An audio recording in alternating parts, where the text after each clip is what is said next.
महाराज, पुराणों में वर्णित शेषनाग, जिनके शीश पर पृथ्वी टिकी है, यह बात कपोल कल्पना है या इस बात का कोई वैज्ञानिक आधार है?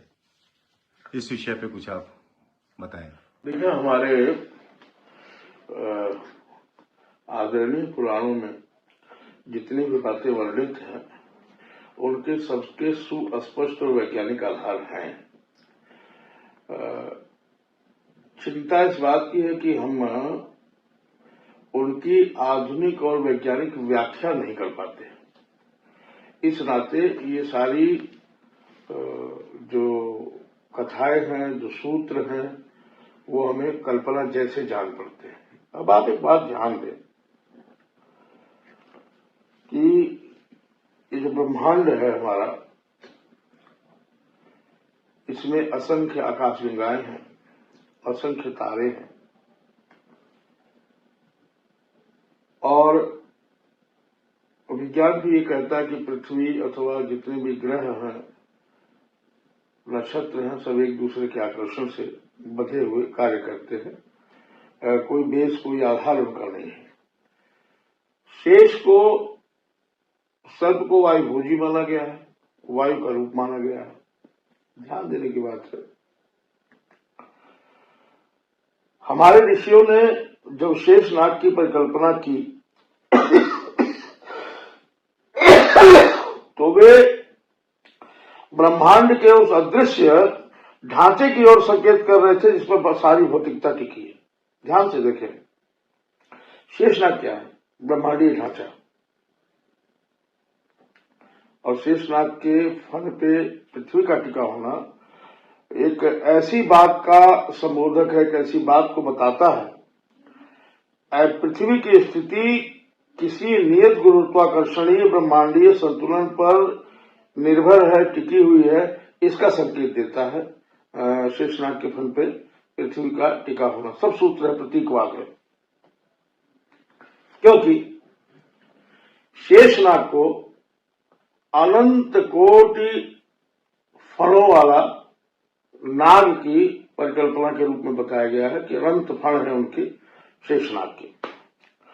अब आज विज्ञान भी इस बात को मानता है पूरी तरह से कि ब्रह्मांड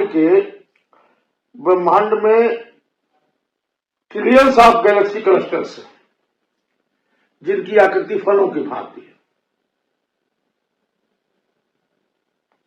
और ये एक विशाल आधारभूत संरचना के सिरों के रूप में दिखाई देते हैं। आज विज्ञान बहुत उन्नत हो चुका है, ये सारी चीजें खगोल विज्ञानियों के संज्ञान में है, समय समय पर इसके प्रमाण आते रहते हैं। अब एक चीज और है कि ब्रह्मांड केवल तारों और आकाशगंगाओं से नहीं बना है, इसके मध्य में कुछ और भी चीजें हैं। विज्ञान के छात्र जो खगोल विज्ञान में जिनका आकर्षण हो वही जानते होंगे कि तारों और विभिन्न आकाशगंगाओं के बीच में कॉस्मिक फिलामेंट्स हैं। ये फिलामेंट्स डार्क मैटर और गैस की संरचनाएं हैं जिनका आकार सर्पिल है, विशाल है, और सर्पिल सर्पों की तरह आकृति वाला है।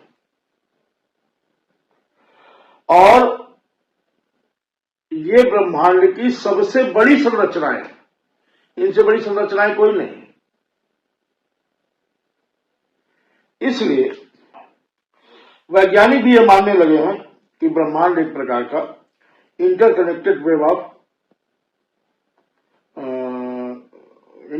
वेब है या इंटरकनेक्टेड नेट है, जाल है, जिस पर जो समस्त निर्जीव और सजीव दोनों ही वस्तुओं को जोड़ने में सक्षम है, सो जोड़ता है। यही कारण है कि धरती को शेषनाग के मस्तक पर टिका हुआ बताया गया। ध्यान की बात है कि ये जो गैस और डार्क मैटर की बड़ी संरचनाएं हैं, ये बहुस्तरीय हैं, एक स्तर नहीं है इनका, और इनका आकार ठीक सर्प की भांति है। तो हमारे ऋषियों की जो परिकल्पना शेष नारायण अथवा शेष भगवान की रही, और उन्होंने कहा कि धरती टिकी, धरती नहीं, पूरा ब्रह्मांड ही इसी संरचना पर टिका हुआ है जो गैस और डार्क मटेरियल से बनी है। इसी पर सूर्य भी टिका है, इसी पर धरती भी टिकी है, और इसमें कहने में कोई संदेह नहीं, क्योंकि इसका आकार सर्पिल है। उन्होंने अपने अन्वेषण में जाना था कि इनका आकार क्या है। इन फणों के आकार की संरचनाओं पर सारा ब्रह्मांड एक जाल की भाग टिका हुआ है, तो उन्होंने इसको आधार मान के, शेष का मतलब ही होता है बचा हुआ, जो अंत में शेष रहे, अंत में बचा रहे, उसी का नाम शेष है। और नाग का एक अर्थ वायु भी, नाग का एक अर्थ प्राण भी। तो यह कहने में कोई गुरेज नहीं मुझे है कि अगर ठीक ढंग से व्याख्या की जाए तो पुराणों में कहीं भी अतिशयोक्ति अथवा कथाओं का वर्णन नहीं है। ये सभी विज्ञान के वो जटिल सूत्र है जो सहज भाषा में हमारे समक्ष हमारे ऋषियों ने रखे।